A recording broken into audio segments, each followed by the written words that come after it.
Today we are going to see about mole concept.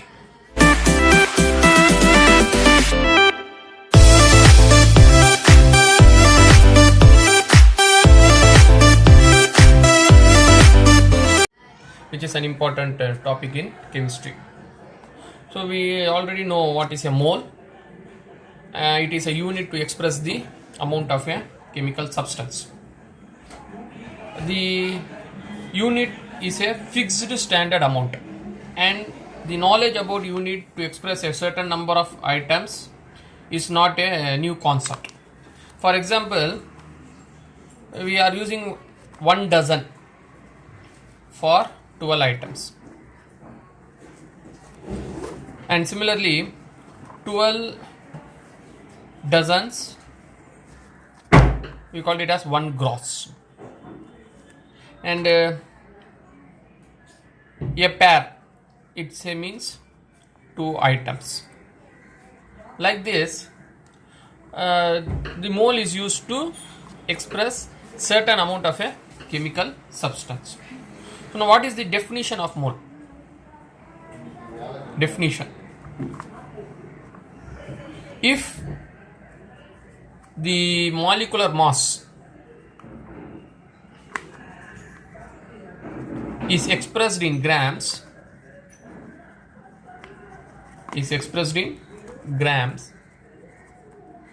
then it is called gram molecular mass. Gram molecular mass, which is nothing but 1 mole, or we can say it is 1 mole. So a gram molecular mass of a substance is a mole, and usually 1 mole of any species contains Avogadro number of particles or entities. That particles can be atoms or ions or molecules, like those, and that number is 6.023 into 10 power 23, and it has got no unit. That is more important. So usually what we say, in 1 mole of a substance there are 6.023 into 10 power 23 atoms or ions or molecules. And if you want to find number of moles, there is one simple relation: number of moles is equal to mass of the substance expressed in grams divided by molecular mass of the substance. Let us take one example. If I am having hydrogen H2,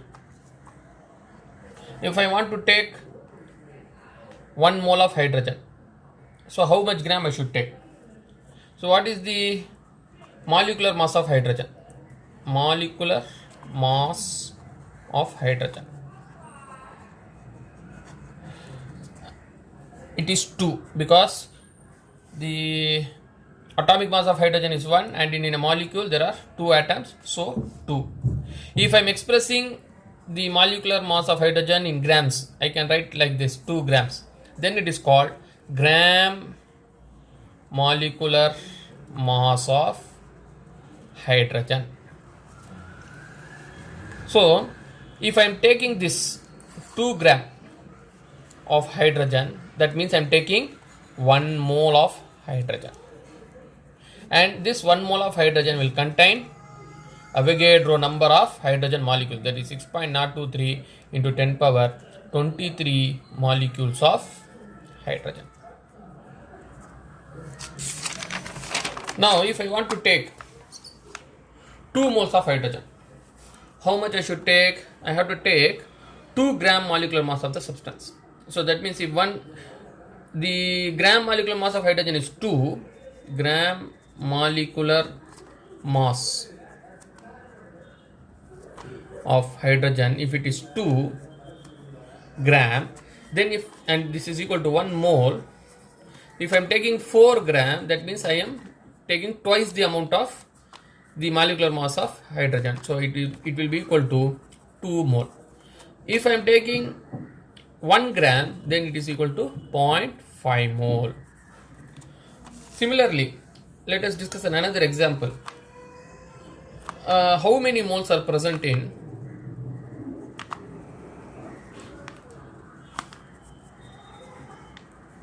80 gram of sodium hydroxide? 80 gram of sodium hydroxide. So first we have to find out the molecular mass of sodium hydroxide. So for that we should know the atomic mass of sodium, atomic mass of oxygen and atomic mass of hydrogen. That we can easily get from the periodic table. So the atomic mass of sodium is 23 and the atomic mass of oxygen is 16 and the atomic mass of hydrogen is 1. So if we sum up, it will comes around 40 and this is the molecular mass of sodium hydroxide. So we are adding all the atoms that are present in sodium hydroxide molecule. So I am getting molecular mass of sodium hydroxide. Now if I am expressing the molecular mass in grams, then it is called gram molecular mass. Gram molecular mass of sodium hydroxide, and this should be equal to 40 gram and it is equal to 1 mole. So how many moles are present in 80 gram of sodium hydroxide? For that we will use the equation which we have seen previously. So number of moles of sodium hydroxide is equal to mass of sodium hydroxide divided by molecular mass of sodium hydroxide expressed in grams. So we know that the mass which is given in our sum is 80 divided by molecular mass of sodium hydroxide we have calculated is 40. So if we divide 80 by 40 we will get 2, and so the number of moles of sodium hydroxide is 2 moles. Similarly we can solve any problems regarding the mole concept. I hope you have understand. If you have any doubts, you can comment. Thank you.